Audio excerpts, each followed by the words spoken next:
Salam, hai engkau yang dikaruniai, Tuhan menyertai engkau.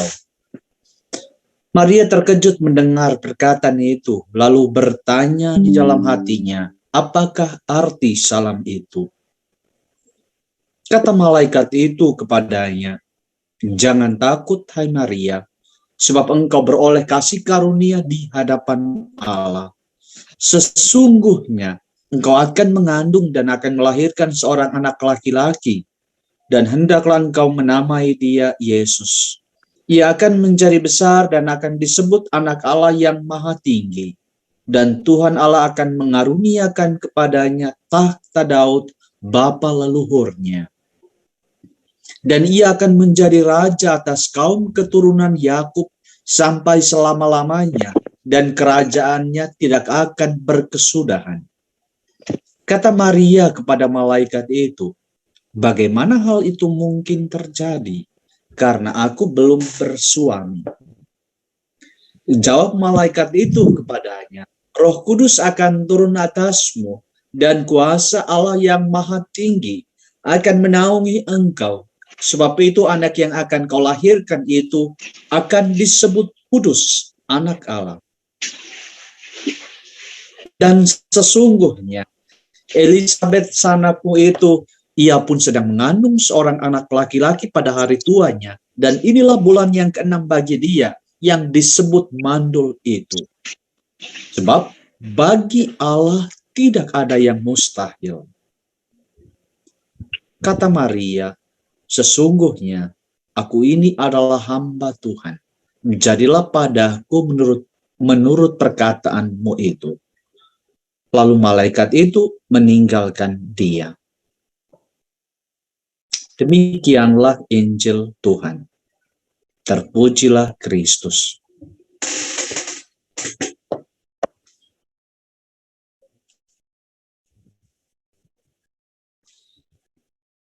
Baik Bapak Ibu, saya nggak tahu apa Pak Saulus memberi pengantar terlebih dahulu atau saya langsung mempresentasikan bahan.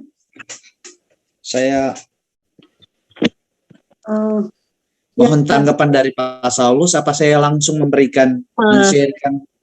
Bapak Gregorius Joni dari Fons Vitae, silakan kalau sudah hadir. Ya, sebelumnya tidak disampaikan dulu tentang biodata Romo, Bu? Nanti saja, saja silakan Romo. Oke, saya men-sharekan bahan dulu ya. Iya. Di mana ini saya not sharing screen. Saya harus men-sharekan bahannya dari mana ini? Sorry, bahannya sudah saya kirim, tapi saya pingin saya yang iya. Itu. Sorry. Ibu Feni mau diambil alih hostnya oleh Romo. Saya kurang tahu. Tidak. Bentar Romo, saya bantu. Ya. Dikembalikan ke Romo Anar. Iya Romo, tunggu sebentar.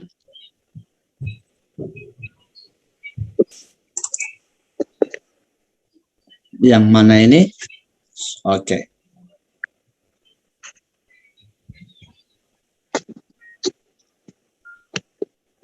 Ini ya Romo?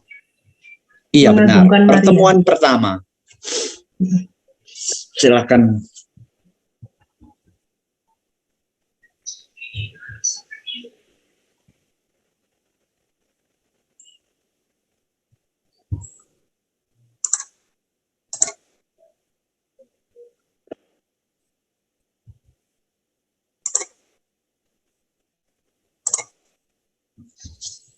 Ada tulis pertemuan pertama, Bu. Filenya ini Romo? Iya benar, pertemuan pertama itu ada di situ Bu. Iya ini filenya. Buka? Sudah. Tapi nggak terbaca di saya. Oh, Romo nggak bisa lihat ya? Saya nggak bisa lihat. Oh, apa langsung dari Romo? Ini Kalau kelihatan, dari Romo. Romo, apakah kita bisa lihat? Saya enggak. Oke, ini sekarang nih baru kelihatan. Nah, puji Tuhan. Nah, ini. Oke, jadi Bapak Ibu, ini tema yang masih di slide pertama. Ini tema kita untuk hari ini. Saya memang dari awal dihubungi Bu Kendi untuk memberikan sesuatu. Saya berpikir waktu itu dari saya saja, karena saya nggak mau terlalu membias ke banyak materi. Jadi saya lagi memfokus sekarang belajar kitab suci.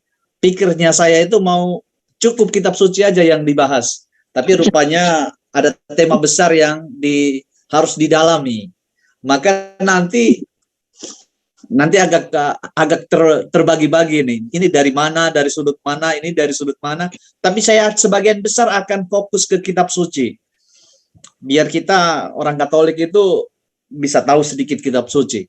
Nah, kalahnya kita sama orang Kristen adalah kita kurang mendalami kitab suci. Nah, oke. Tema pertama yaitu mengagungkan Maria dikandung tanpa noda dosa.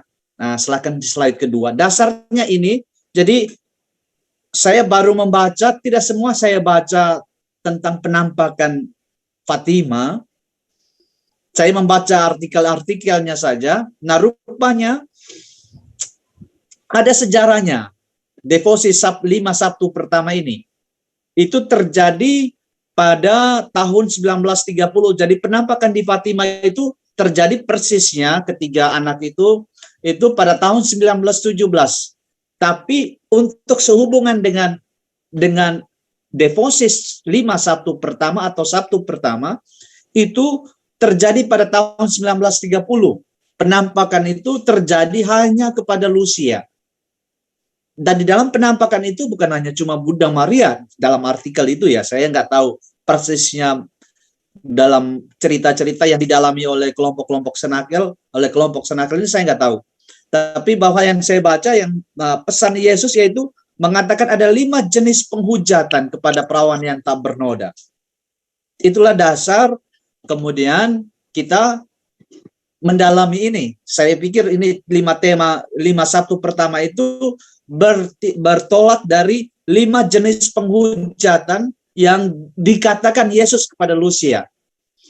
Maka tema itu dibuat, jadi ada penghujatan itu, menentang Maria dikandung tanpa noda dosa, dan seterusnya.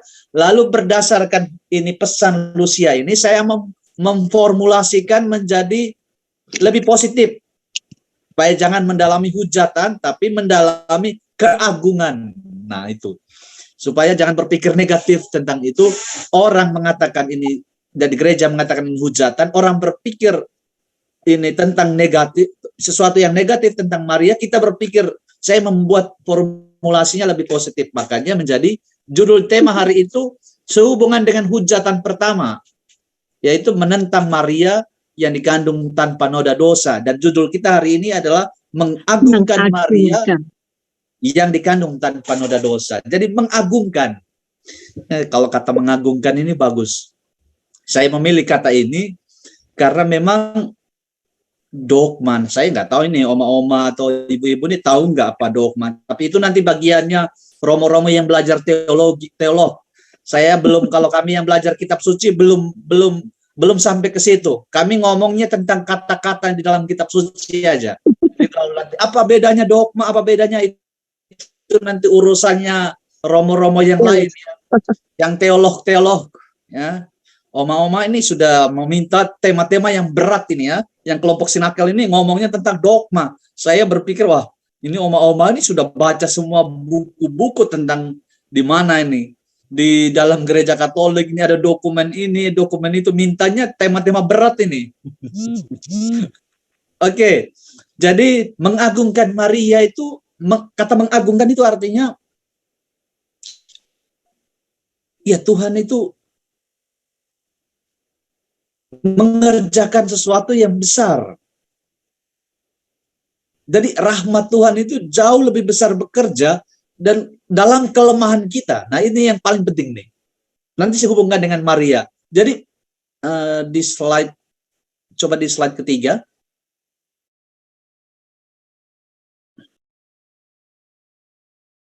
Sorry, ini karena bukan saya yang oke. Jadi bukan saya yang mengaturnya dari sini, jadi saya harus sedikit memerintah Ibu Jess namanya. Penny. Ini Kak Romo. Ibu Feni. Ya, slide ketiga. Sudah terlihat Romo. Tidak, hanya tidak di apa namanya, dibesarkan. Oke, nggak apa-apa. Jadi kalau kita mengagumkan, kata mengagumkan itu artinya kalau kita itu lihat Tuhan itu bekerja itu begitu besar. Ada banyak keajaiban-keajaiban yang membuat kita itu wow gitu ya. Jadi banyak hal-hal yang membuat kita itu merasa seperti Yesus membuat mujizat.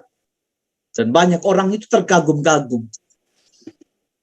Contoh paling kecil misalnya yang paling sederhana itu Tuhan itu memilih imam-imam ini kebanyakan jadi senakel itu mendoakan untuk para imam nih.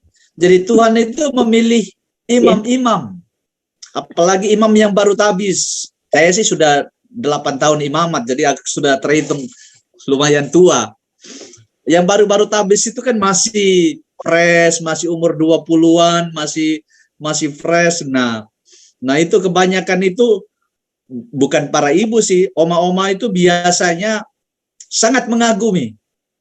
Kok masih muda jadi pastor, sudah jadi pastor, ganteng lagi. Nah itu kebanyakan begitu. Jadi kalau lihat pastornya masih muda, masih ganteng. Saya sudah imamat ya, imamat sudah jalan ke-9 sekarang ini. Jadi masih lumayan, sudah nggak diperhitungkan, terlalu diperhitungkan. Tapi kalau yang masih baru 1-2 tahun imamat, ini orang terkagum-kagum, ya. Apalagi oma-oma, ya. Saya waktu masih baru selesai tabisan bersyukur, saya tugasnya bukan di paroki, tapi masih juga. Kadang-kala oma-oma itu yang paling centil itu oma-oma. Kadang-kala imamnya masih muda, dipegang apa itu, dagunya, pipinya, aduh ini seperti anak saya gitu. Jadi terkagum-kagum dengan ekspresi. Nah, itulah, kita mengagumkan Allah itu seperti itu. Jadi kok bisa ya seorang pastor itu masih muda dipilih jadi pastor gitu. Nah kayak gitu, Maria itu seperti itu. Jadi kita mengagumkan Maria, kok bisa ya Allah itu mengerjakan sesuatu yang besar. Jadi kita mengagumkan Allah pertama-tama ya. Sekaligus kita menghormati Maria. Jadi kita mengagumkan Allah karena kok bisa ya Maria itu dipilih. Jadi itu. Nah, simbolisme gambar yang ada di situ tuh bagus sekali untuk hari ini. Kalau kita lihat, saya nggak bisa bertanya-tanya kontak secara pribadi. Ini saya cuma lihat daftar, saya nggak bisa lihat muka-mukanya oma-oma, ibu-ibu, bapak-bapak yang ada di sini. Saya cuma lihat slide-nya ini. Jadi saya nggak tahu ekspresinya Bapak Ibu ini lagi serius, lagi tidur, apalagi menghayal, atau lagi lihat mukanya saya, nggak tahu. Saya cuma lihat gambar ini. Jadi ada gambar ular di bawahnya. Kita lihat Bapak Ibu, ada gambar ular di bawahnya. Di ular itu sementara memakan buah. Nah itu bagus sekali. Tapi juga ada anak-anak, ada malaikat, oke lah kita itu, tapi itu bukan menjadi fokus kita. Ada ular, ada buah, lalu di hanya 2 gambar itu bagus sekali. Ada menarik untuk kita lihat. Ada burung merpati. Nah itu menarik. Nanti kita renungkan. Ini menjadi permenungan kita hari ini. Silakan dibuka karena saya presentasinya sesi pertama cuma 15 menit. Jadi tinggal 10 menit. Silakan dipindahkan ke slide berikutnya. Nah, pertanyaan silakan diklik-klik itu ada. Jadi mengapa Maria itu berpesan kepada Lucia untuk mengimani dogma Maria dikandung tanpa noda dosa? Jawabannya itu karena ada banyak penentang. Saya nggak tahu sejarahnya sampai penentang. Tapi pada tahun-tahun itu memang benar. Ajaran-ajaran gereja ditentang oleh banyak hal. Saya nggak mau klarifikasi. Pokoknya itu penentangnya. Saya nggak mau masuk ke sejarahnya. Tapi ini, saya merumuskan beberapa poin yang kemudian itu klop dengan apa yang dikatakan Montfort dalam buku Bangsa Sejatinya. Ada banyak penentang-penentang Maria. Coba diklik lanjutan, klik-klik kecil itu. Ada orang yang pesimis tentang Maria. Kok bisa ya Maria yang cuma manusia biasa bisa jadi begitu istimewa? Ada juga muncul tukang kritik. Jadi itu bahasa-bahasa ini saya ngambil dari bahasa Montfort. Jadi ada yang cuma ya nggak perlu langsung kepada, nggak perlu melalui Maria, langsung aja kepada Yesus. Kenapa kok Maria itu begitu istimewanya? Dan itu ada tukang-tukang kritik, ada dan seterusnya, ada iman yang dangkal. Nah, kebanyakan ada iman yang dangkal, termasuk kita. Kita kadang-kala itu hanya pergi doa kepada Maria kalau ada maunya. Padahal pesan utamanya ini iman yang dangkal. Ada pesan utama Fatimah yang paling sederhana itu, yang perlu kita pegang itu adalah berdoa rosario setiap hari. Tak henti-hentinya, itu pesan Maria paling utama dalam penampakan Fatimah. Itu paling utama. Jadi Bapak Ibu yang kelompok senakal itu garis bawah ini. Jadi mencintai rosario, mendoakan rosario. Itu devosi yang paling sederhana, tapi paling besar kekuatannya. Maka saya bersyukur karena saya seorang Montfortan. Kami diwajibkan berdoa rosario setiap hari.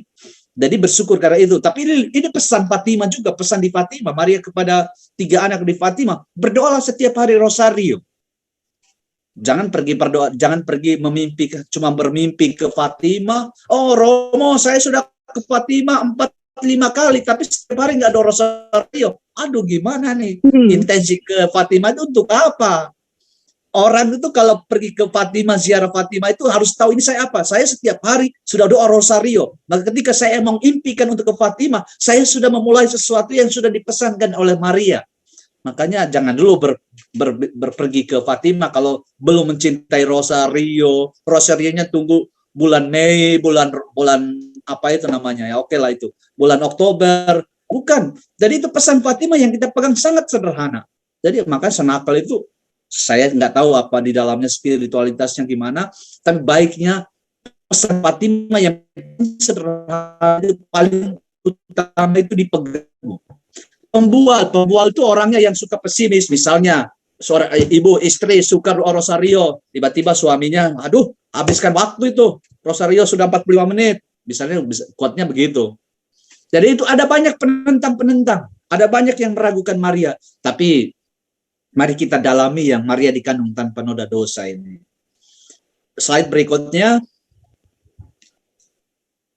Oke, ini yang perlu saya juga mau menceritakan, bukan mau apa namanya, bukan mau menjelaskan secara. Jadi lahirnya dogma tentang Maria atau ajaran tentang Maria dalam gereja itu, saya nggak tahu ini ibu-ibu, oma-oma ini tahu apa enggak, tapi ya sudahlah. Karena ini ngomongnya berat, agak sedikit berat ya, saya ngomongnya yang ini. Jadi pertama itu ceritanya, kalau ajaran-ajaran gereja tentang dogma tentang gereja itu lahir dari seperti yang Bapak Ibu lakukan selama ini. Lahir dari doa-doa oma-oma yang sederhana, dilakukan dengan setia, bertahun-tahun, dilakukan lalu kemudian ditambah lagi dengan pengalaman-pengalaman masing-masing. Kemudian yang satu, oh iya saya mengalami ini. Yang lain, keluarga yang lain, oh iya saya mengalami ini. Yang itu saya mengalami ini, dan seterusnya. Itu dikumpulkan, diamati oleh gereja. Jadi bukan ajaran gereja atau dogma khusus tentang Maria. Itu dalam pengalaman yang saya baca dan kemudian saya nggak tahu itu pasti apa enggak. Tapi itu lahir pertama-tama dari devosi umat. Jadi makanya Bapak Ibu, oma-oma ini, Bapak Ibu kalau setiap hari berdoa rosario dan mengalami mujizat dengan itu diperhatikan oleh gereja. Dan itu diceritakan di antara umat. Oh iya, saya diseringkan di antara umat. Itu, maka devosi umat. Jadi ajaran gereja itu lahir dari devosi umat. Makanya Bapak Ibu ya berdoa rosario. Dan kalau mengalami mujizat yang kuat, yang diyakini sungguh-sungguh dialami, diceritakan, diseringkan dalam kelompok-kelompok senakel itu diseringkan. Dan benar sungguh-sungguh terjadi, jangan ditambah-tambah. Kadang-kala Bapak Ibu itu baru lihat bayangan, oh iya saya mengalami penampakan Bunda Maria. Enggak, lebih mengalami apa kekuatan dari itu. Jadi bukan mengatakan, iya saya dapat ini, padahal cuma lihat cahaya atau apa gitu ya. Baru jalan ada bayang-bayang, oh saya semalam dapat penampakan. Jadi bukan soal penampakan, tapi soal kekuatan rosario misalnya, itu mempengaruhi ada sesuatu yang dialami dalam kehidupan sehari-hari. Dan itu diceritakan awal mulanya, sehingga kemudian lama-kelamaan cerita itu makin besar dan berdasarkan pengalaman umat atas doa, dari doa dan devosi melalui Maria. Baru kemudian gereja pada awal-awal abad pertama itu mulai merumuskan bertahun-tahun. Makanya, saya ini ngomong nggak bisa bebas, soalnya saya dibatasi waktu. Tapi saya mau banyak bercerita tentang ini sebenarnya. Jadi banyak kan orang itu mengalami itu, lalu kemudian gereja melihat itu. Nah, mulai gereja merumuskan, merefleksikan, dan seterusnya. Dan kemudian lahirlah dogma itu, atau ajaran gereja tentang Maria. Dari situ, kemudian kita makin mendalami. Slide berikutnya. Saya nggak bisa jelaskan ini. Nah, diklik saja. Nah, devosi umat ini, lihat. Saya mau cerita tentang dogma ini, tapi saya nggak mau masuk begitu detail tentang dogma ini. Dari tahun 1854, Paus Pius ke-9 itu mengeluarkan dogma Maria dikandung tanpa noda dosa. Itu lahir dari devosi umat pertama-tama, dari refleksi gereja begitu dalam, dari devosi umat, Paus itu mengeluarkan Maria dikandung tanpa noda dosa. Lalu kemudian baru 4-5 tahun setelah itu, 4 tahun, 5 tahun, 58, baru penampakan di Lourdes. Oh, ini cerita menarik. Saya baca juga. Saya mempersiapkan bahan ini, saya baca penampakan di Lourdes. Santa Bernadette itu sudah melakukan beberapa kali, jadi mengalami penampakan beberapa kali. Dan penampakan yang ke-8 kalau tidak salah itu, jadi Santa Bernadette itu tidak tahu siapa nama perempuan ini. Sejak penampakan pertama, dia bertanya dalam hati, ini begitu cantiknya perempuan ini, tapi siapa dia ini? Dia mau ingin bertanya, tapi takut. Nah, dalam penampakan yang ke-8, Santa Bernadette bertanya, siapakah engkau? Lalu perempuan ini yang begitu cantik yang menampakkan kepada dia tidak mengatakan, saya Maria. Tidak. Dia memperkenalkan diri, saya yang dikandung tanpa noda dosa. Maria sebenarnya, ini nyata dan ini dialami oleh Bernadette. Maria sebenarnya harus mau menegaskan apa yang sudah diimani oleh gereja, yang sudah diproklamasikan oleh Paus Pius ke-9, dogma Maria dikandung tanpa noda dosa. Maka Maria sendiri mengatakan, memperkenalkan lewat Santa Bernadette, saya yang dikandung tanpa noda dosa. Lalu kemudian pada tahun 1917, penampakan di Fatima, dan kemudian 1930, Maria kemudian Yesus atau penampakan Maria memperkenalkan lagi Maria dikandung tanpa noda dosa. Slide berikutnya, dan ini latar belakangnya. Mari kita lihat teks ini. Nah, ini penting. Ini yang mau saya jelaskan. Ini yang mau saya jelaskan. Maria dikandung tanpa noda dosa, kata yang paling berhubungan dengan itu, kata dalam kitab suci itu Yohanes bab 1 ayat 28. Yang paling menegaskan, yang menjadi dasar dari Maria dikandung tanpa noda dosa itu adalah penuh rahmat. Kalau kemudian dalam bahasa Yunani, kami yang sementara belajar bahasa Yunani ini, ada kata yang bagus, kata yang digunakan itu kekaritomene, itu artinya kalau kami setiap hari menganalisis setiap kata dalam kitab suci, nah kata yang muncul di situ itu kekaritomene itu bentuknya apa ya dalam bahasa Indonesia? Bentuk lampau yang sudah lama sekali, tapi pengaruhnya sampai saat ini. Itu saya sebut perfect participle. Nah, itu Bapak Ibu Oma tidak tahu itu, tapi saya taruh saja di situ. Itu artinya bentuk lampau kata itu dari kata karito, kata kerjanya, kata karis, kata sifatnya, kekari itu bentuk lampau yang sangat lampau, sangat bentuk yang kejadian yang sudah lama, lalu kemudian bahkan sebelum Maria, boleh dikatakan begitu, tapi pengaruhnya sampai saat ini terjadi, terus berlanjut sampai saat ini. Itu yang saya katakan di bawah. Tindakan Allah sudah pada masa lampau dan terjadi saat ini dan terus berlangsung. Itu yang disebut kekari kata itu, kekaritomene, penuh rahmat. Saya slide-nya diteruskan supaya, nah, sebenarnya Maria yang dikandung tanpa noda dosa itu mau menegaskan bukan pada saat Maria mengandung Yesus. Jadi bukan pada saat Maria mengandung Yesus, tapi Maria itu tanpa dosa itu sejak Maria dikandung oleh Santa Ana. Jadi bukan Maria dikandung tanpa noda dosa itu mau menegaskan cuma Maria mengandung Yesus, bukan. Tapi mau menegaskan Maria itu tanpa noda dosa itu sejak Maria dikandung oleh Santa Ana, oleh ibunya. Jadi dikandung. Nah, yang paling penting untuk kita adalah sapaan ini, kata itu. Nah, ini kami yang ahli, yang mulai belajar kitab suci itu, mulai meneliti kata ini. Kata ini, sapaan ini, itu hanya cuma sekali dalam kitab suci. Itu artinya hanya cuma ditujukan kepada Maria. Jadi bukan omong tentang pemikir, tapi ini dari kata itu saja, dari sapaan malaikat itu saja, dalam kitab suci itu hanya ditemukan di teks ini. Jadi begitu istimewanya Maria, hanya cuma kata sapaan ini hanya ditujukan kepada Maria. Itu artinya memang Maria begitu istimewa. Dari secara kitab suci, secara ahli katanya, kata kekaritomene itu hanya disapa oleh malaikat atau oleh Allah, hanya kepada Maria. Tidak ada orang yang lain, nabi yang lain. Jadi kekaritomene bentuk ini. Jadi ini sangat istimewa Maria. Makanya itulah yang akan kita lihat. Jadi penuh rahmat. Lanjut. Oke. Jadi ibu-ibu ini di kuliah yang berat, makanya jangan kasih tema-tema yang berat ya. Ini kasih tema yang berat nih, saya ngomongnya ini kayak semacam dosen ini. Padahal ini ngomongnya tentang ini. Jadi ini jangan saya ceritakan ini, oma-oma harus mempertanggungjawabkan ini, setelah ini harus cerita kemana-mana ini tentang ini. Saya nggak tahu nyangkut apa enggak ini. Jadi itu. Tapi yang paling penting ini, penuh rahmat. Oh, ini bagus sekali.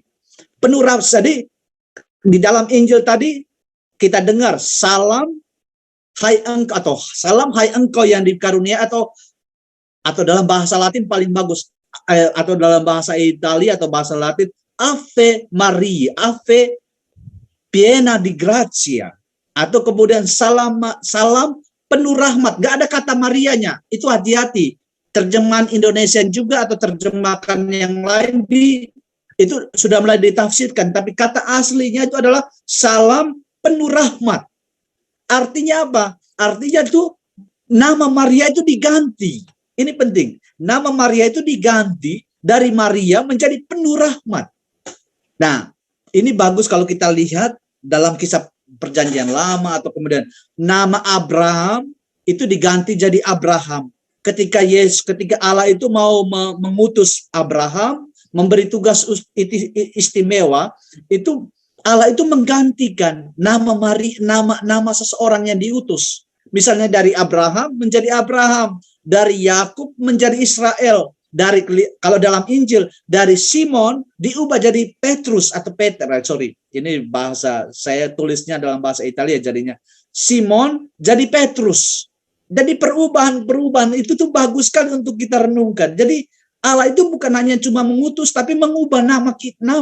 Begitupun dalam Maria, ketika malaikat itu sapa salam penuh rahmat, itu artinya Maria itu diganti namanya, diganti identitasnya menjadi penuh rahmat. Jadi Maria dapat identitas baru. Makanya Bapak Ibu, kebanyakan dalam biara itu ada menggantikan nama. Namanya misalnya dari kampung halamannya namanya jelek, tapi masuk ke dalamnya, masuk ke biara diganti nama, Yohanes, Anastasia, dan seterusnya itu. Jadi kebanyakan Saya nggak tahu sekarang, tapi dulu pada zaman-zaman dulu itu seseorang diganti namanya karena masuk dalam suasana khusus mungkin. Nah, itu sangat sangat kitab suci itu. Pertimbangan itu sangat kitab suci. Itu seperti yang terjadi di dalam Maria dan kemudian Abraham, Yakub, Simon dan seterusnya.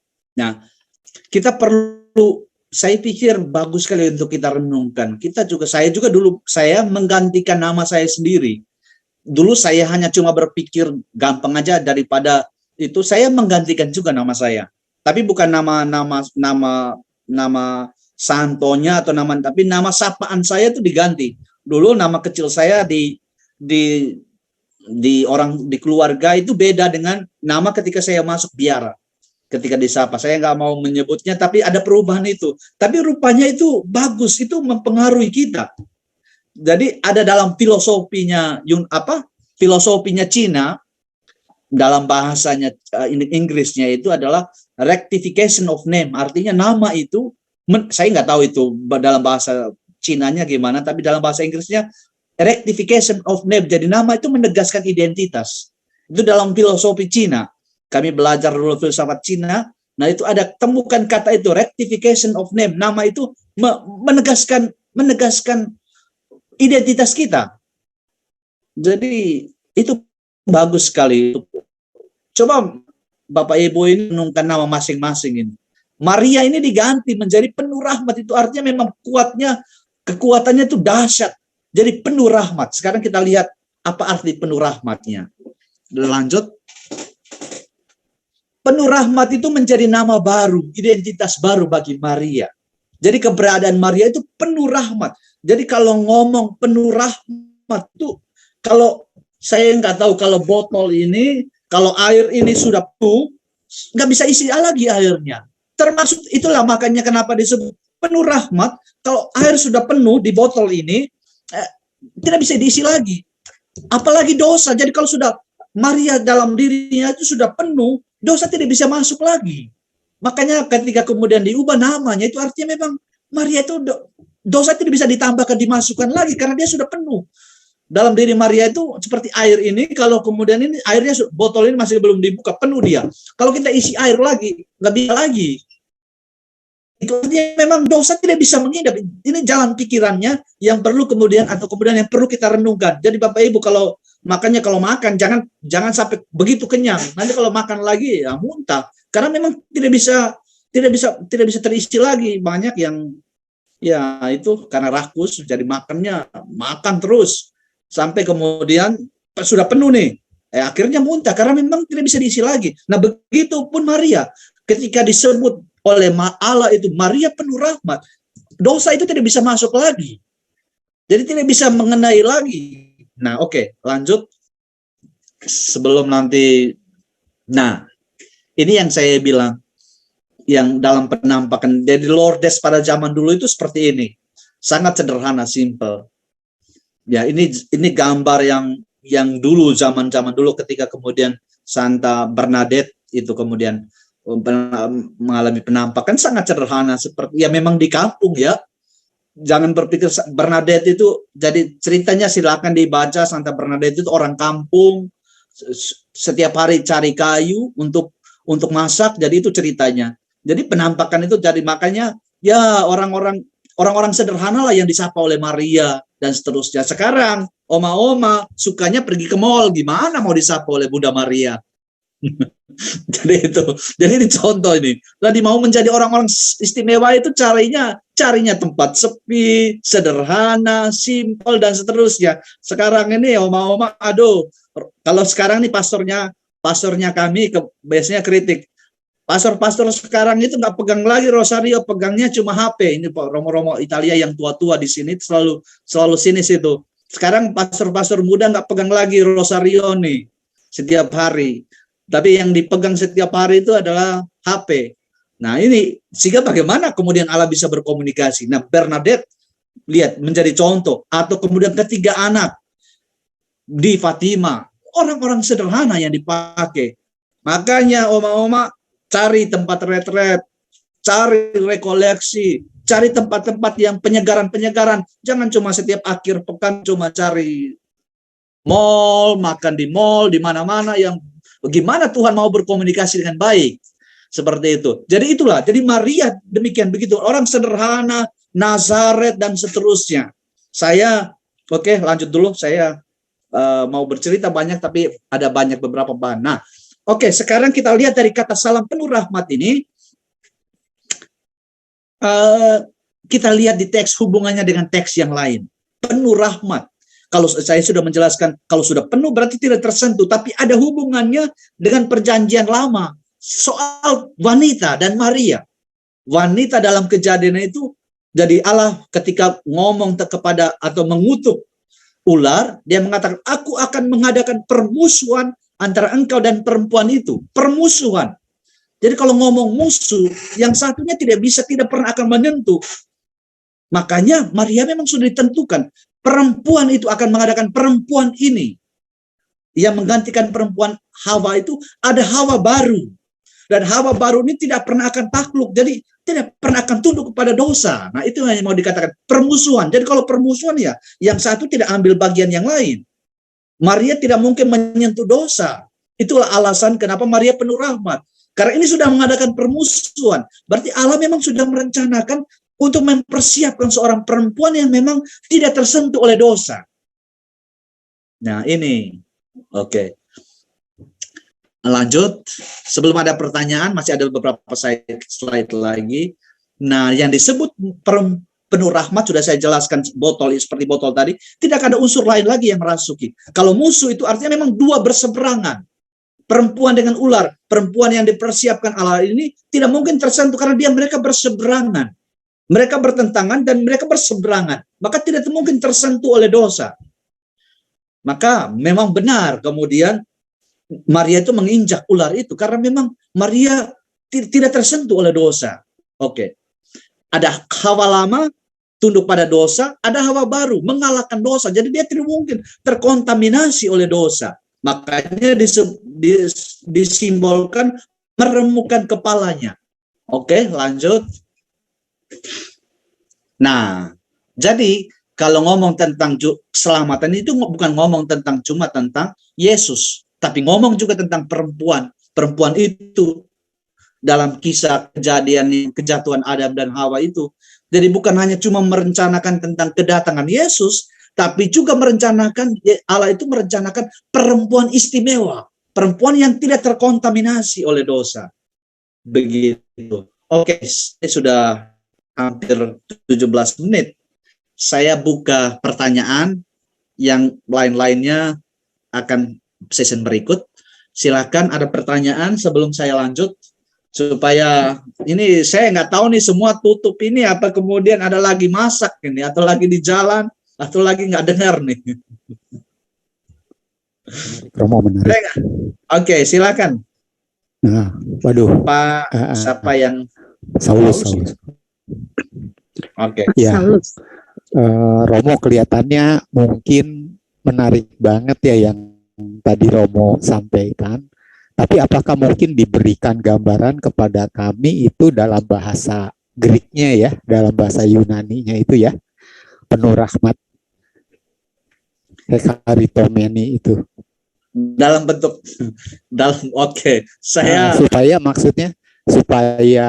kami semua itu kan jadi paham bahwa dari sisi Alkitabnya yang kebetulan lagi Romo dalami itu kan, dari kata-kata itu aja sebenarnya sudah tercermin kepenuhan rahmat dari dulu ya kan, artinya dari sebelum dilahirkan selamanya, terus ya bisa menyentuh bahwa masih berjalan begitu ya Romo ya, masih terus berjalan. Jadi bentuk analisis kata dari itu bentuk perfect itu perfect itu artinya dalam bahasa, saya nggak tahu dalam bahasa Inggris itu artinya akan menjelaskan, jadi menjelaskan sesuatu yang dipersiapkan, sesuatu yang terjadi jauh-jauh sebelumnya begitu pas, jadi pas artinya begitu lampau, lalu kemudian berlangsung dan efeknya berlangsung dan terus berlangsung sampai sekarang gitu.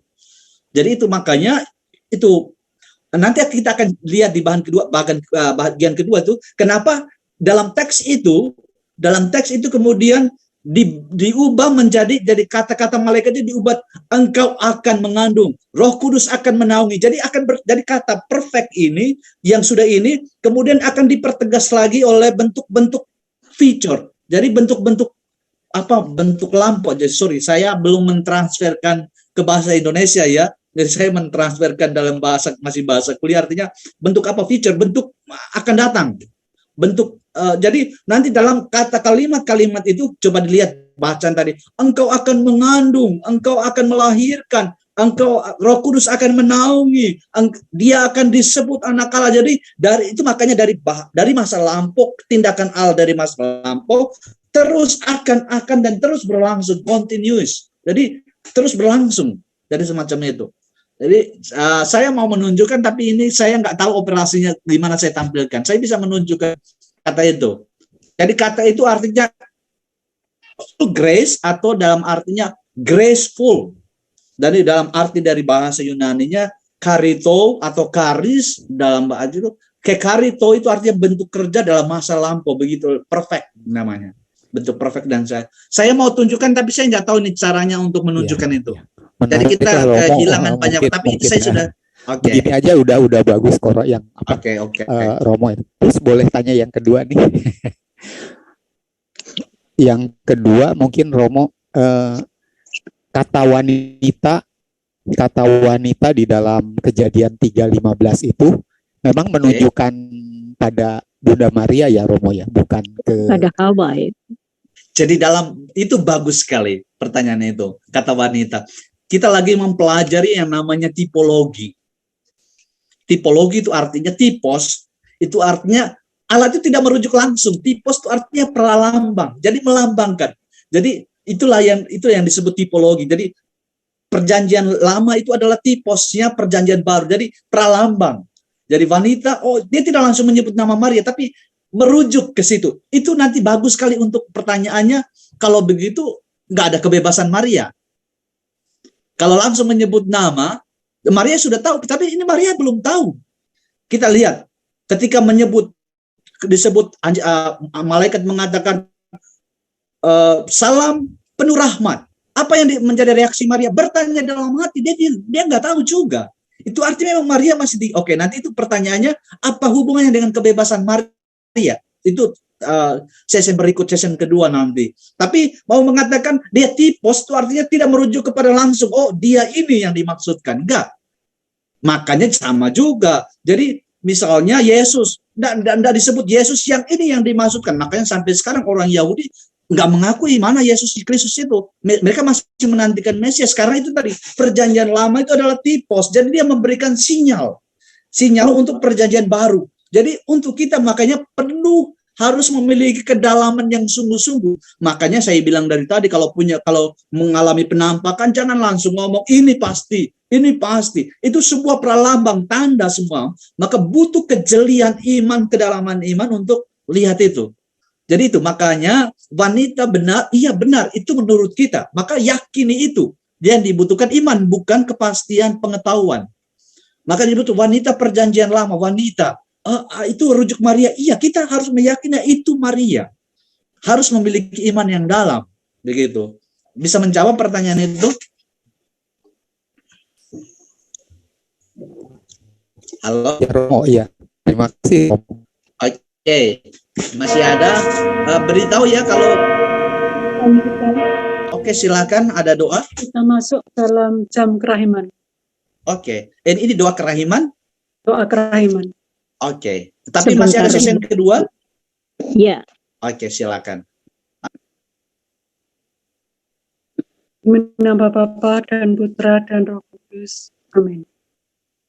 Ya Yesus, Engkau telah wafat, namun sumber kehidupan telah memancar bagi jiwa-jiwa. Engkau telah wafat, namun sumber kehidupan telah memancar bagi jiwa-jiwa. Dan terbukalah lautan kerahiman bagi segenap dunia. O sumber kehidupan, kerahiman ilahi yang tak terselami, naungilah segenap dunia dan curahkanlah dirimu pada kami. Puji dan syukur kepadamu Bapa atas segala penyelenggaraanmu dalam hidup kami. Terima kasih ya Bapa untuk segala keberhasilan maupun kegagalan, untuk kesehatan maupun penyakit, untuk kegembiraan maupun kesedihan, untuk kehidupan maupun kematian, serta untuk setiap percobaan yang mengajari dan menempa kami, sehingga kami lebih bertakwa kepadamu. Terpujilah namamu yang mulia dan kudus dalam cinta kerahiman hati Yesus Putramu, Tuhan dan pengantara kami. Amin. Bapa yang maha baik, dalam nama Putramu kami memohon, utuslah Roh Kudusmu menjiwai kami dalam seluruh hidup dan kegiatan kami, agar bukan lagi kami yang hidup dan berdoa, melainkan Roh-Mu lah yang hidup dan berdoa di dalam diri kami dengan keluhan-keluhan yang tak terucapkan. Biarlah saat ini Roh-Mu menuntun kami untuk menyesali dosa-dosa kami dan bertobat dengan sungguh-sungguh. Allah yang Maha Rahim, aku menyesal atas dosa-dosaku, sebab patut aku Engkau hukum, terutama sebab aku telah menghina Engkau yang Maha Murah dan Maha Baik bagiku. Aku benci atas segala dosa-dosaku dan berjanji dengan pertolongan rahmat-Mu hendak memperbaiki hidupku dan tidak akan berbuat dosa lagi. Allah, ampunilah aku orang yang berdosa ini. Darah dan air yang telah memancar dari hati Yesus sebagai sumber kerahiman bagi kami, Engkaulah andalanku. Darah dan air yang telah memancar dari hati Yesus sebagai sumber kerahiman bagi kami, Engkaulah andalanku. Darah dan air yang telah memancar dari hati Yesus sebagai sumber kerahiman bagi kami, Engkaulah andalanku.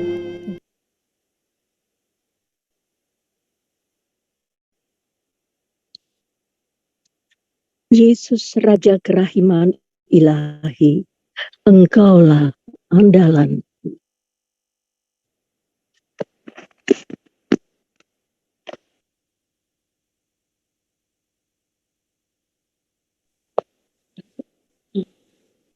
Silakan dilanjut, Om. Baiklah, sesi berikut. Silakan Romo Anar melanjutkan.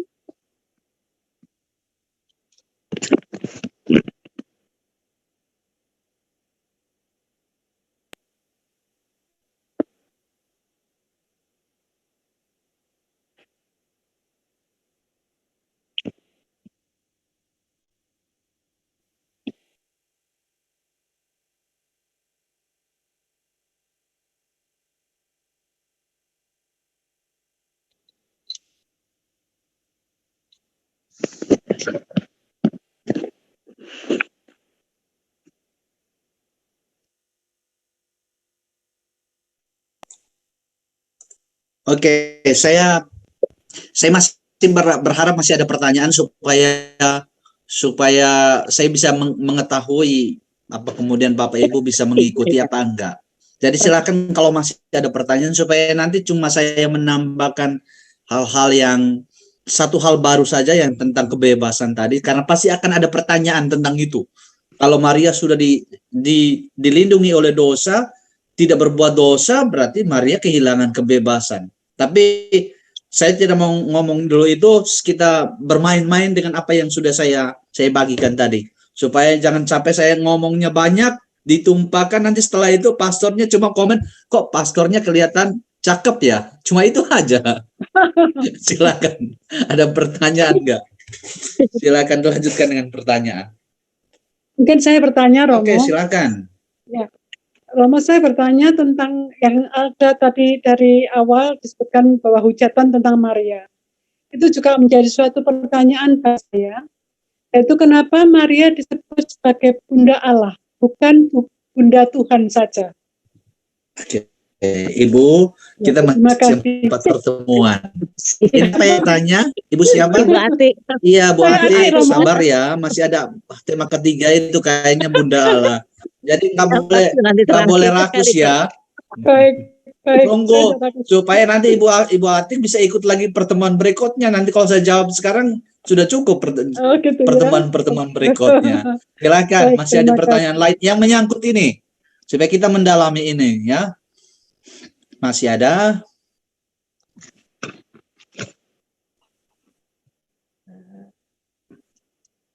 Romo, Silakan. saya mau menanyakan mengapa gereja-gereja Kristen, gereja di luar Katolik itu sulit menerima dogma tentang Bunda Maria? Karena saya mendapati ada calon baptis dari gereja Kristen gitu yang di tengah jalan akhirnya mengundurkan diri karena gereja Katolik ini menghormati Bunda Maria. Mungkin Romo bisa memberikan penjelasan gitu. Terima kasih Romo. Saya menduga, saya dari sudut kitab suci, saya menduga pertama kalau mereka ya memang ngomong tentang Maria memang sedikit dalam kitab suci. Ada 8 bab kalau nggak salah, saya ya, belum menyelidiki secara tepat, tapi kayaknya ada 8 bab, 8 cerita perikop tentang Maria. Jadi itu sedikit sekali.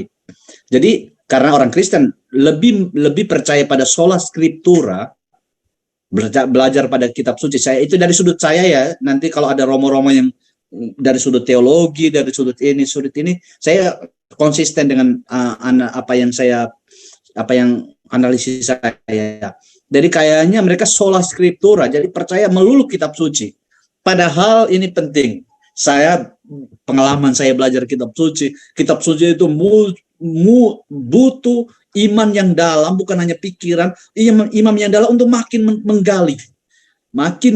Jadi tidak bisa dibaca apa yang tertulis di dalam kitab suci, enggak bisa seperti itu. Itu pengalaman saya. Itu makanya menjadi berat pekerjaan orang kita yang belajar kitab suci. Karena apa? Kata itu saja harus digali apa maksudnya. Ini konteksnya apa? Jadi kebanyakan saya nggak mengkritik, tapi saya menduga bahwa mereka membaca teks apa yang tertulis.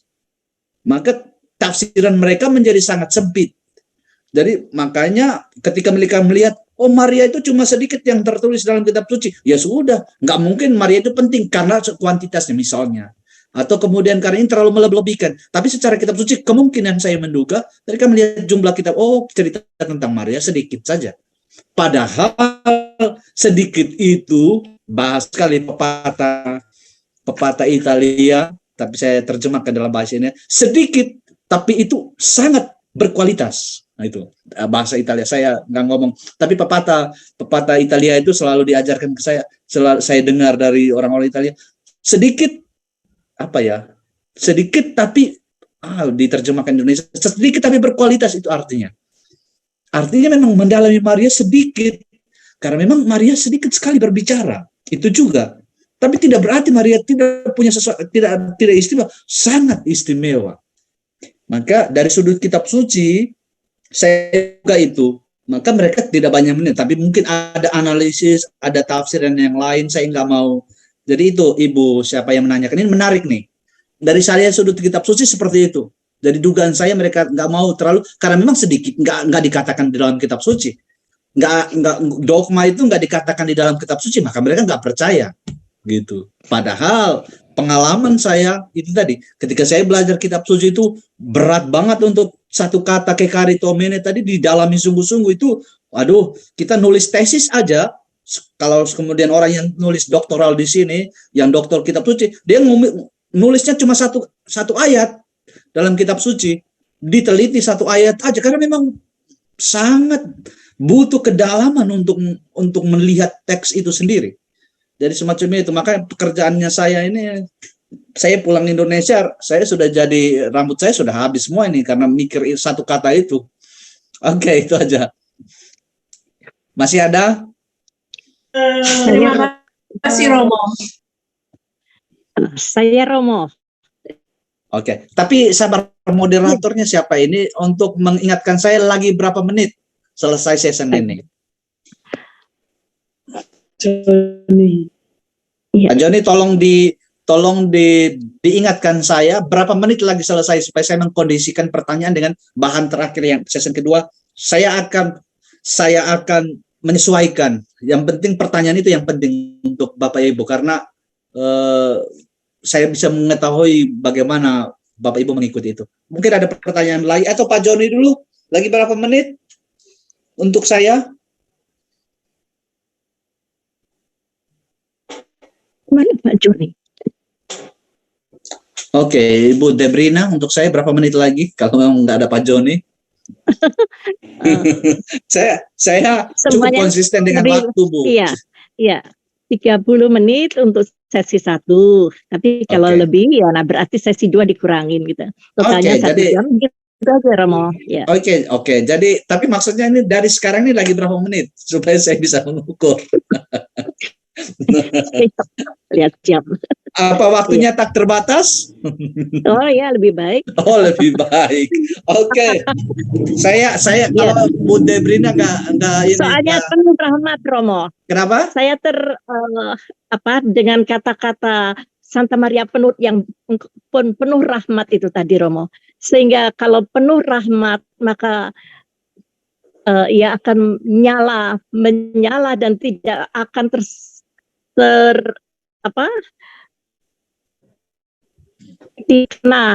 tidak terkena karena sudah penuh rahmat, jadi tidak akan terkena pengaruh sama sekali. Malah yang dosa yang dari kuasa setan itu malah hilang, keluar, tidak ada, tidak berani dekat gitu ya Romo, kira-kira. Kira-kira Karena seperti penuh itu. rahmat. Itu Bagaimana, bagus Romo? artinya yang saya jelaskan nyantol. Bu. Gimana Romo? Oke, ada pertanyaan lagi? Ini ada satu pertanyaan di chatnya dari Ibu Magda. Oke. Apa maksudnya meremukkan tumitnya? Meremukkan tumitnya. Ini kata yang belum saya lihat di dalam teks. Dalam ya. Sabar. Saya langsung melihatnya teks itu kata meremukkan. Sorry, bagus. Ada pertanyaan lain lagi sambil saya membuka melihat arti asli dari bahasa Yunani-nya. Itu dari Kejadian bab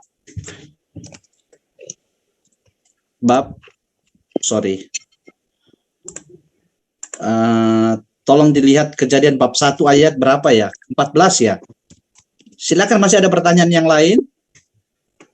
Sorry. Sambil saya mencari kata aslinya dari kata itu, meremukkan. Romo tadi kan ada meremukkan kepala ini ya, kepala ular. Lalu di sebelahnya itu kan ada kata dan engkau akan meremukkan tumitnya. Itu maksudnya tumit itu tumitnya Bunda Maria atau siapa sih Romo? Jadi cuma tafsiran itu bukan arti kata apa maksudnya meremukkan tumitnya. Jadi bukan kata meremukkan, tapi saya mau melihat teks kata asli dari kata kerja itu sebenarnya. Itu kejadiannya bab berapa ya?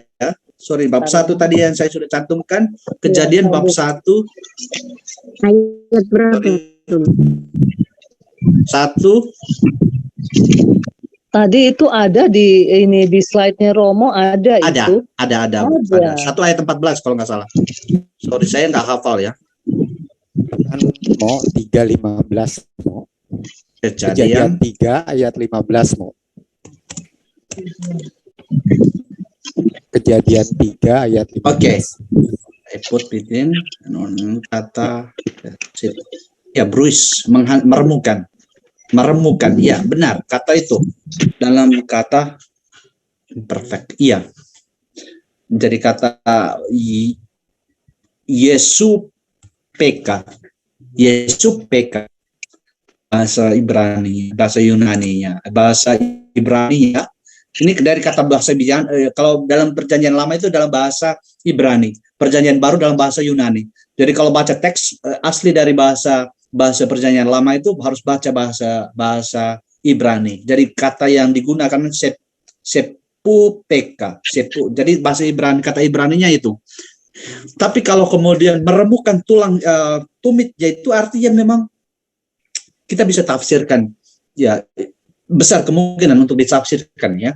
Jadi dan biasanya ini bantuan para teolog untuk melihat itu. Jadi kita ahli kitab suci ya itu yang tertulis yang seperti itu, tapi kita punya refleksi teologis dari merenungkan itu apa artinya merenungkan tumitnya. Ya meremukan kepalanya itu artinya lalu kemudian tumit wanita itu ya konteksnya.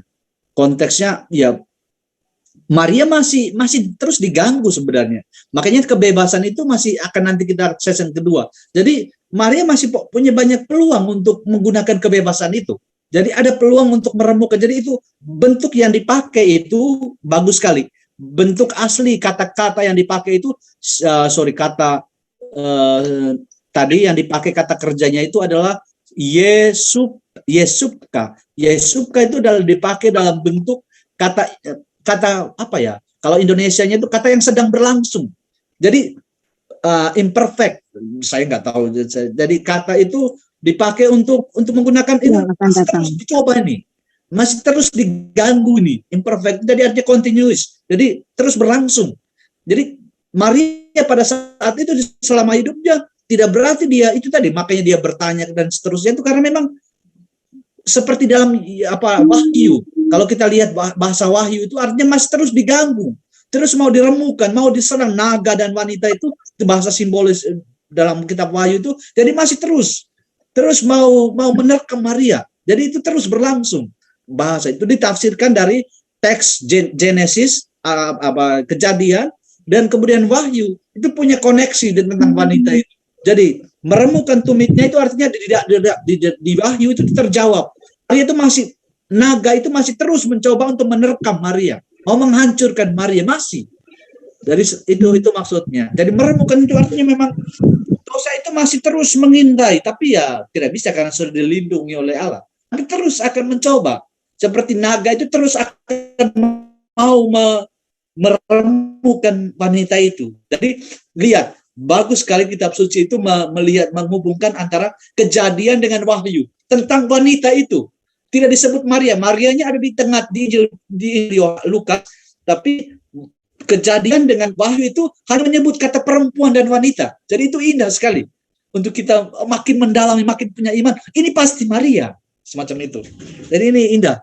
Jadi tipologi bahasanya ya. Jadi simbol-simbol itu kaya dalam gereja Katolik, termasuk dalam kitab suci. Oke, begitu Bu. Meremukan itu artinya Allah itu terus. Dosa itu atau setan itu terus mencoba untuk menghancurkan Maria, semacam itu. Itu dalam tafsiran saya ya, dari sudut kitab suci. Masih ada yang lain? Kalau nggak ada, supaya ini kayaknya Ibu Debrina nggak membatasi saya waktu, saya lanjut aja daripada nanti satu-satu sudah meninggalkan, nanti nggak enak ini. Oke, silakan kita lanjutkan dulu dengan slide berikutnya. Oke, berikutnya, slide berikutnya. Nah, kata seorang ini, jadi kenapa Maria itu begitu istimewa? Kenapa dia penuh rahmat? Bukan hanya Allah yang, malaikat yang mengatakan. Elizabeth saja saudaranya yang tua, ini penting nih untuk kita ini. Jadi bukan lagi tergantung yang kudus itu yang lebih tua, tidak. Siapa yang lebih dikaruniai oleh Allah? Elizabeth saja, saudara Maria yang tua, itu sangat menghormati, menyebut, diberkatilah engkau di antara semua perempuan. Jadi yang paling terberkati di antara semua perempuan itu Maria. Itulah kenapa pertanyaan Bu Atik tadi, kenapa kita itu begitu mau mencintai Maria? Karena ini, Elizabeth saja yang tua, itu gereja Katolik itu indah karena itu. Mendalami sungguh-sungguh sabda Tuhan itu dari kata itu. Kenapa Maria begitu istimewa? Elizabeth saja, saudaranya itu yang tua, yang harusnya Maria lebih menghormati Elizabeth, maka Elizabeth itu harus tunduk dan mengatakan, diberkatilah engkau di antara semua perempuan. Jadi Allah itu menurut Philip itu tulisannya Franco itu, Allah memberkati Maria begitu istimewa, unik dan belum pernah terjadi sebelumnya. Makanya itu Elizabeth itu luar biasa melihat itu kacamata itu. Jadi itulah indahnya gereja Katolik. Kenapa kita mengistimewakan Maria? Elizabeth saja orang terdekat yang seharusnya Maria harus menghormati Elizabeth. Malah Elizabeth sangat menghormati. Siapakah aku ini? Ini kata-kata Elizabeth dalam Lukas bab 1 ayat 41 dikatakan, siapakah aku ini sampai ibu Tuhanku. Jadi itu begitu indahnya kenapa kita mengistimewakan Maria. Itu orang terdekat saja, saksi mata saja yang pada saat itu menghormati sampai menyebutnya bahkan lagi bukan lagi sebagai saudara tapi ibu Tuhan. Jadi begitu istimewanya Maria. Karena apa? Karena Elizabeth sebagai saksi juga, ya Maria itu istimewa karena memang dia penuh rahmat. Dia tidak terkontaminasi oleh dosa, misalnya begitu. Oke, selanjut. Nah, Yohanes Paulus kedua, ketika dia merenungkan Efesus dan seterusnya, itu Maria sebagai satu-satunya yang menerima istimewa. Hanya dia penuh rahmat. Itu Yohanes Paulus kedua, yang motonya totus tuus tadi itu ya. Jadi Bapak Ibu tuh sekarang ini tuh banyak sekali anggota, mudah-mudahan banyak yang tertarik dengan mendalami totus tuus, ikut dalam konsekrasi. Karena memang ini, Yohanes Paulus kedua sangat menghormati Maria, dia tergila-gila dan makanya dia mengambil motonya totus tuus itu dengan spirit Maria yang sangat dalam. Dia menyebut Maria begitu istimewa, hanya dia penuh rahmat. Oke, selanjutnya kita masuk ke tema berikutnya. Nah, ini lebih tentang kebebasan. Rahmat, penuh rahmat dan kebebasan Maria. Makanya pertanyaannya, kalau begitu kan Allah sudah melindungi Maria, tidak mungkin Maria punya kebebasan. Kalau kemudian Allah sudah jaga Maria, berarti ya Maria nggak punya kebebasan lagi. Itu kan pertanyaannya. Nah, baik. Sekarang saya meskipun Bapak Ibu belum bertanya, tapi saya sudah menduga pertanyaan itu pasti selalu akan ada dalam hubungan dengan ini. Kalau Allah sudah jaga, nah ini bahasanya. Allah itu bukan mengekang Maria. Makanya tadi ada pertanyaan, kenapa wanita itu tidak disebut langsung Maria? Salah satunya dugaan saya secara kitab suci, karena ini Allah itu tidak mau langsung menyebut ini Maria yang ini yang dimaksudkan. Sehingga Maria sudah tahu, Maria belum tahu. Itu yang perlu kita ketahui. Teks kitab suci itu menunjukkan teks yang baru kita baca. Lihat, di mana kebebasan Marianya? Kita lihat, ketika alat malaikat itu datang, Maria terkejut. Ketika Maria disapa, penuh rahmat, Maria bertanya dalam arti, apa arti salam itu? Itu artinya memang Maria dalam kebebasannya, ini apaan ini? Ini apa ini maksudnya? Jadi Maria dengan kebebasan, beda. Maka saya bayangin kalau misalnya raja dengan hamba, itu beda. Kalau raja sudah mengatakan, utusan mengatakan harus menjadi ini, harus. Kalau ini enggak, malahan dan sebut di bagian bawah itu, ada pertanyaan lagi, kebebasan Maria, bagaimana hal itu mungkin terjadi? Karena aku belum bersuami. Kata aslinya itu bukan belum bersuami. Kata aslinya dalam bahasa Yunani itu ginosko, itu artinya belum mengenal, belum berhubungan sebagai suami istri dengan laki-laki manapun, itu artinya. Jadi itu bahasa aslinya itu lebih pada bukan belum bersuami. Oke, Indonesia melunakkannya, tapi bahasanya ginosko I'm not yet new. Jadi belum tahu, belum mengenal, belum berelasi sebagai suami istri. Masih perawan. Oke, jadi masih perawan loh. Ya seperti itulah bahasanya. Tapi bahasa kata kerjanya dalam bahasa Yunani itu artinya dalam kata kerja belum, kalau masih perawan itu artinya masih bentuk kata benda, tapi kata kerjanya ada belum mengetahui.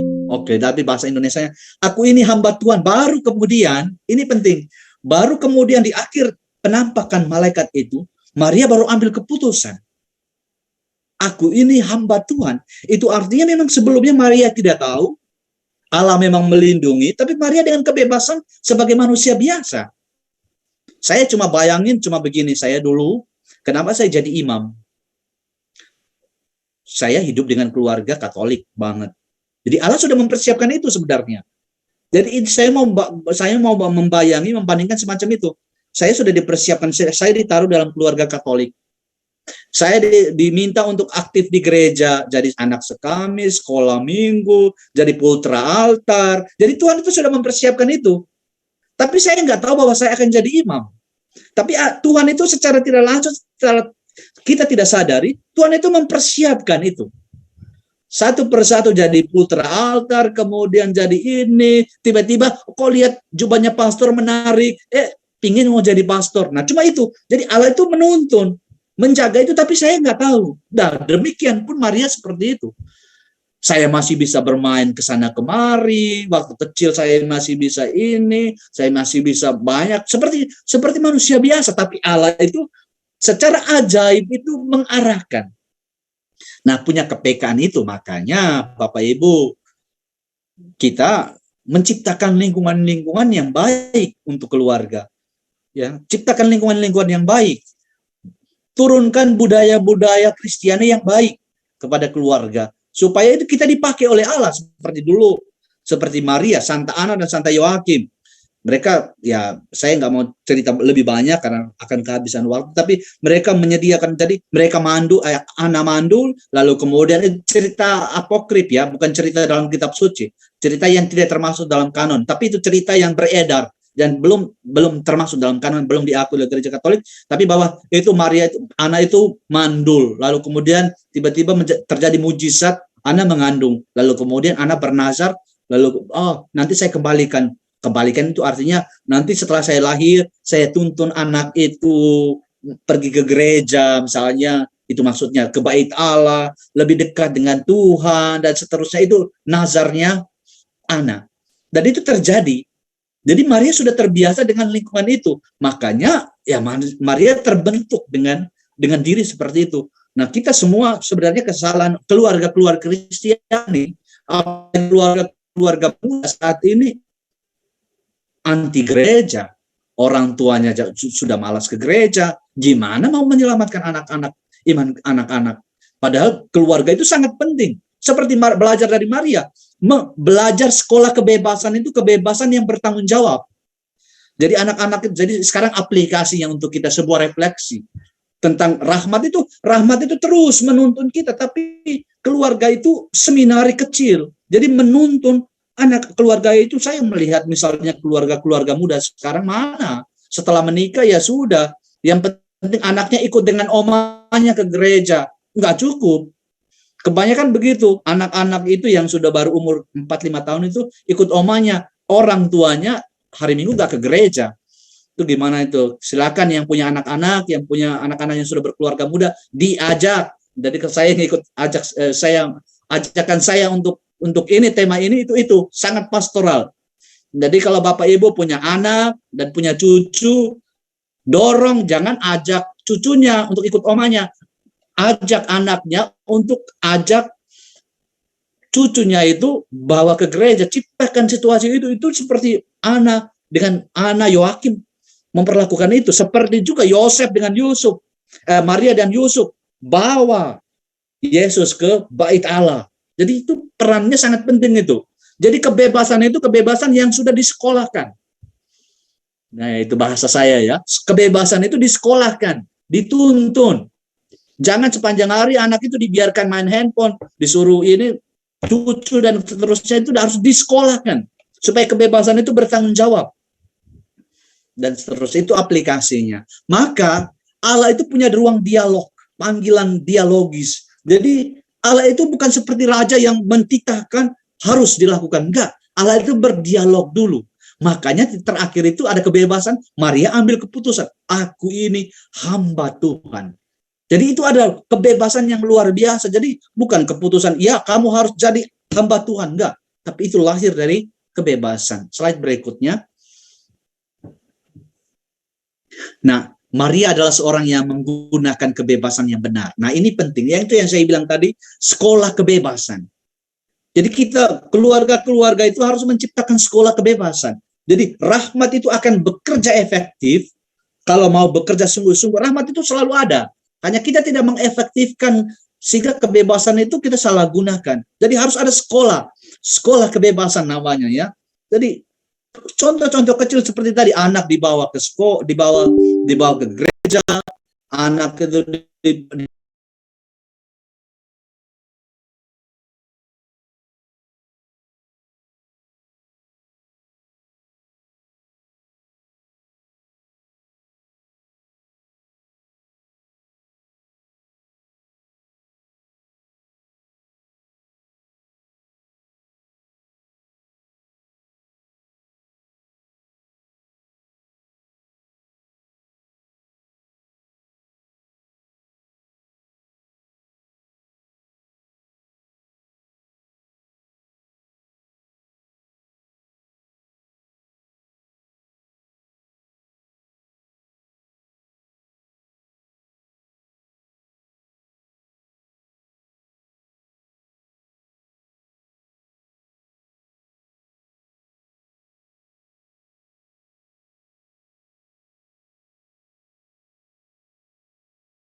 berikan Maria rahmat untuk tidak berdosa, benar. Tapi kita tahu bahwa Maria manusia, jadi naga itu terus mencoba untuk menerkam. Nah, ini penting. Terus menerkam. Tapi Maria punya kebebasan terus. Nah, ketika dia sebut, aku ini hamba Tuhan, dia punya kebebasan itu dipertanggungjawabkan. Saya tidak mau berdosa, saya konsisten jadi ibu Tuhan. Jadi itu komitmen yang luar biasa. Berikutnya, saya harus memerintahkan ini. Ini yang saya bilang tadi, naga terus mengejar perempuan. Jadi saya nggak mau mengulangi lagi. Jadi Wahyu bab 12 ayat 13 sampai 14. Terus jadi dipindahkan. Jadi saya sudah sudah menjelaskan tadi, dicoba. Maria di satu sisi diberi rahmat istimewa untuk tidak berbuat dosa, tapi di sisi lain Maria memiliki kebebasan untuk bekerja sama menghindari dosa, atau bukan menghindari dosa, tapi bekerja sama dalam kebebasan bertanggung jawab. Dari semacam itu. Makanya efektif Maria itu. Itulah keindahan dari itu, tidak ada dalam kitab suci. Tapi kita merenungkan itu lebih jauh. Bahwa Maria itu istimewa karena itu. Karena Maria menggunakan kebebasannya dan ambil keputusan yang total. Aku ini hamba Tuhan. Berikutnya. Maria menggunakan kebebasan itu di Lukas bab 1 dalam fiat Maria. Lalu kemudian yang paling penting itu bertanya. Itu indikasi orang yang bebas itu bertanya. Jadi orang yang punya kebebasan bertanggung jawab itu selalu bertanya. Nah, kita dalam doa itu kadang-kala kebanyakan dalam doa kita itu lebih banyak meminta bukan bertanya. Tidak seperti Maria. Tidak mengerti ini, marah ke Tuhan, tidak bertanya, dan seperti Maria dalam itu keistimewaan Maria merenung dalam hati dengan pertanyaan. Jadi kadang-kala memberontak kalau sudah dapat kesusahan, memberontak Tuhan, padahal nanti sudah senang-senang lagi. Jadi kalau di hadapan Tuhan kelihatan punya banyak masalah, tapi ketika kemudian sudah berkontak dengan teman yang sudah lupa diri, sudah hamburkan uang dan seterusnya lupa diri. Tapi karena tidak mendengarkan Tuhan, tidak bertanya ke Tuhan, sehingga Tuhan rahmatnya itu tidak aktif. Semakin kita bertanya itu Tuhan beri jawaban, dan itu sebuah misteri, sebuah pengalaman, harus butuh pengalaman yang lebih tenang begitu. Doa kita itu doa yang seperti doa Maria, itu doa yang penuh dengan merenung. Nah, itu atau bahasa doa kontemplasi, itu bahasa sangat tinggi, tapi bahasa merenung. Jadi kalau kita berdoa itu lebih banyak merenung, selain rosario merenung dan seterusnya. Itu doa Maria. Oke, berikutnya Maria turut kepada kehendak Allah. Pilihan Maria bukan mengikuti kehendaknya sendiri. Nah, itu yang saya bilang kata merenung tadi, mendengarkan Allah. Maka Bapak Ibu, permenungan yang kedua, nah ini anjing sudah menggonggong, artinya memang waktu sudah hampir selesai. Ya, itu saya mendengar ada anjing yang menggonggong. Oke, jadi itu kehendak. Jadi kita perlu mendengarkan. Jadi banyak. Saya senang kalau dengar cerita, Romo, saya sudah berdoa rosario, saya sudah pasrah. Doa saya pasti saya mengharapkan pasrah kepada Tuhan, apa yang terjadi Tuhan yang mengatur. Itu saya sangat terharu kalau mendengar begitu. Kalau ada oma atau kemudian keluarga-keluarga yang bercerita begitu, saya sudah berdoa setiap hari rosario, Romo, saya pasrah. Itu saya terharu. Itu saya sangat mengagumi orang-orang begitu. Saya pasrah ke Tuhan. Itu luar biasa. Dan itu ditunjukkan dengan sikap. Dan itulah Maria seperti itu, pasrah. Makanya kepasrahan Maria itu di kaki salib itu, Yohanes bab 19 ayat 17 sampai 19 itu, berdiri di kaki salib dengan kuat, gagah, dengan begitu mantap menerima salib itu. Bahkan menerima Yesus diturunkan dari salib itu dengan begitu mantap. Jadi itu sudah pasrah total. Aku ini hamba Tuhan, siap menerima apapun resikonya. Maria sekali lagi bukan Tuhan, Maria manusia biasa. Tapi dia dengan kuat menerima salib. Itulah butuh doa yang merenung, doa yang bertanya dengan tenang ke Tuhan, mencoba untuk mendengarkan Tuhan mau berbicara apa, sehingga bertumbuh yang namanya sekolah kepasrahan kepada Tuhan. Maka Bapak Ibu silakan di slide terakhir ini, saya cuma menggarisbawahi ini untuk kita permenungan kita. Rahmat dan kebebasan menurut Agustinus itu Tuhan memberikan apa yang kita pinta dan pinta apa yang kita kehendaki. Jadi kita itu kehendaki apa yang dimaksudkan. Dari kehendak itu yang dimaksudkan kehendak karena kita bekerja sama dengan Allah. Berikutnya, terakhir kayaknya ini selesai. Oke, Bapak Ibu, terima kasih untuk kepercayaannya, untuk sekolah, untuk pertemuan pertama. Berharap, ini saya mau minta angket, mau minta ini pendapat nanti. Ini kalau sudah tidak menarik, silakan cari pastor yang lain ya, untuk pertemuan berikut. Jadi gak mesti tertulis itu pertemuan berikutnya Pastor Anar lagi. Jadi silakan membuat voting ini menarik apa enggak. Kalau nggak menarik, saya bulan depan nggak beri. Menarik sekali, Romo. Silakan. Sangat menarik. Silakan ada pertanyaan dulu. Ada pertanyaan. Satu atau dua ya, 2 pertanyaan saja karena kita sudah hampir mau 2 jam nih. Saya nggak dibatasi waktu, jadi saya ngomongnya. Waduh, ini. Oke, silakan. 2 pertanyaan aja ya. Nyari nggak apa-apa. Lama. Silakan, ada pertanyaan dulu. Romo, Ya, saya tidak bertanya, tapi cuma mau usul. oke. Romo kecepatan sekali sehingga yang mau nyatet susah. Oh, jadi ini ada yang nyatat ya.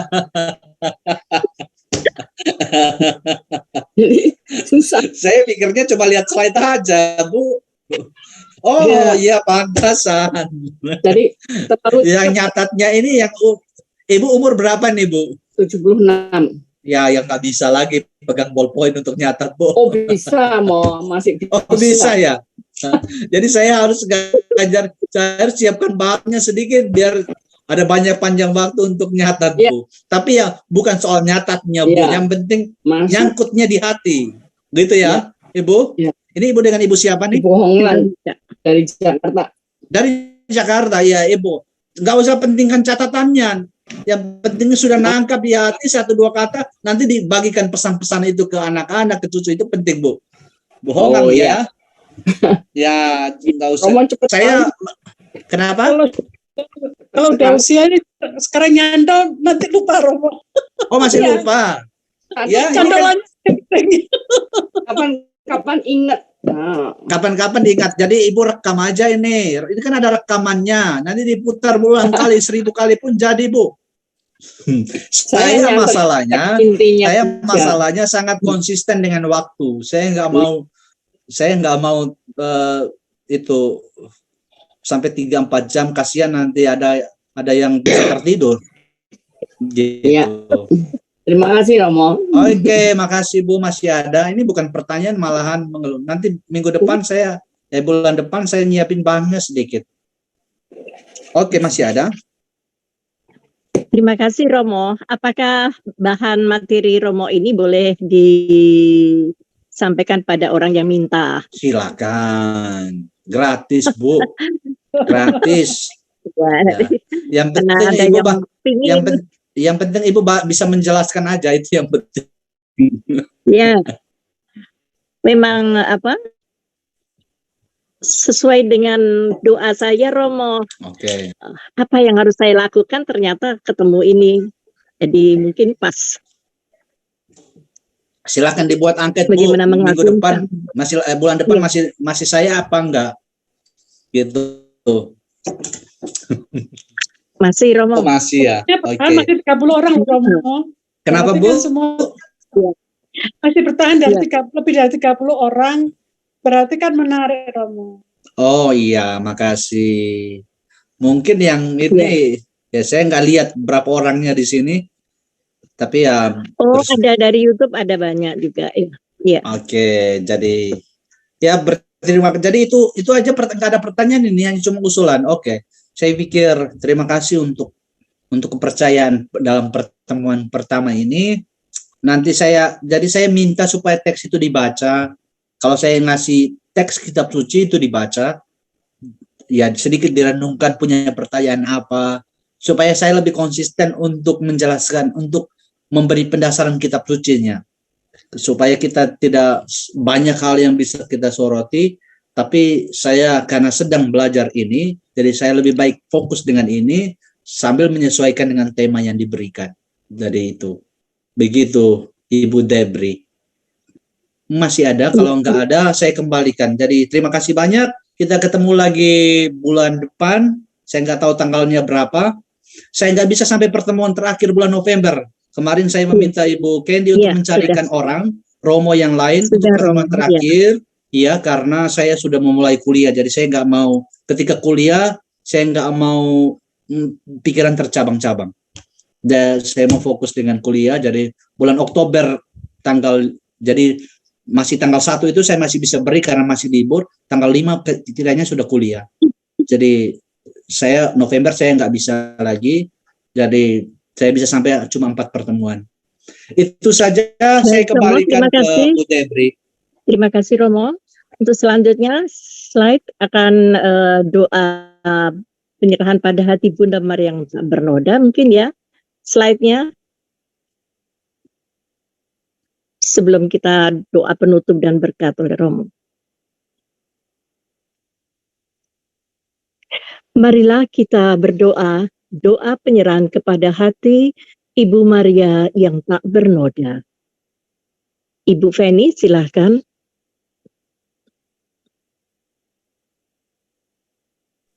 Sudah saya share Bu Debrina, belum kelihatan.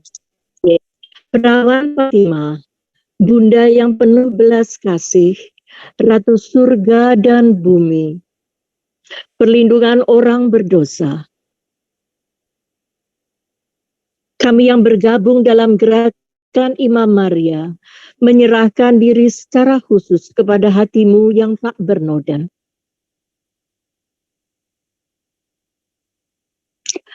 Dengan doa penyerahan ini, kami bermaksud untuk hidup bersamamu dan melalui Dikau melakukan kewajiban yang kami terima dari janji pembaptisan kami. Selanjutnya kami berjanji untuk sungguh mengusahakan pertobatan batin yang amat dituntut oleh Injil. Suatu pertobatan yang akan membebaskan kami dari setiap keterlibatan diri dan mudahnya berkompromi dengan dunia, hingga seperti Engkau kami hanya bersedia melakukan kehendak Bapa. Kepadamu kami ingin memasrahkan hidup Kristiani dan panggilan kami. Dengan demikian Engkau dapat menggunakan diri kami dalam rangka penyelamatan pada saat-saat yang menentukan bagi dunia sekarang ini. Kami berjanji akan hidup menurut yang Engkau inginkan, terutama yang berkenaan dengan pembaharuan kehidupan doa dan silih kami terlibat secara sungguh dalam perayaan Ekaristi dan kerasulan,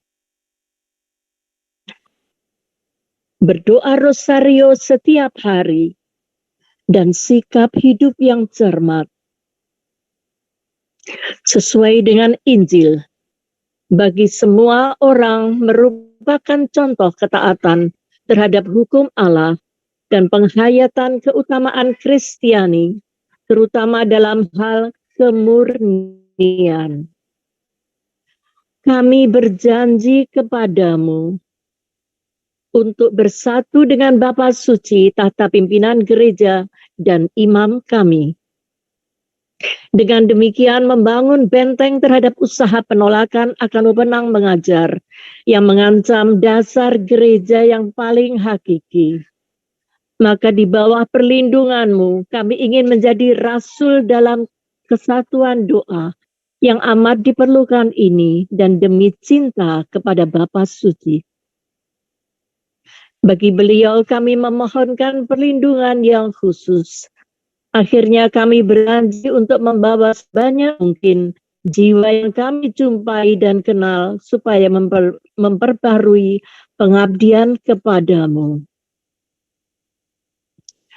Kami prihatin akan penyangkalan akan keberadaan Allah yang telah menyebabkan kehancuran iman sejumlah besar umat beriman.